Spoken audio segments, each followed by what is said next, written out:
Husband face వెలిగిపోతుంది, చూపిస్తాను. ఎందుకు తెలుసా, ఈరోజు వంట కాకరకాయ కర్రీ ఆనియన్ వేసి చేస్తున్నాను.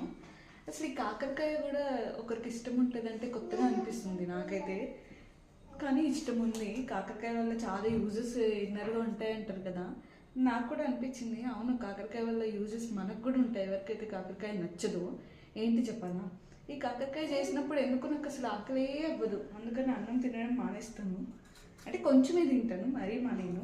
సో దానివల్ల మనం రెగ్యులర్గా చేసుకుంటూ ఉంటే అన్నం తినడం తక్కువ చేస్తాము, దానివల్ల వెయిట్ రెడ్యూస్ అవుతాము ఈజీగా.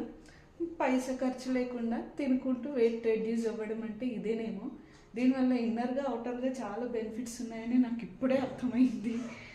సో మా హస్బెండ్ని చూపిస్తాను, ఆయన ఫేస్ ఎంత వెలిగిపోతుందో. అన్నీ ఇష్టమే, కాకరకాయ ఫ్రై, పులుసు, కర్రీ ఏదున్నా తినేస్తాడు. చూపిస్తాను.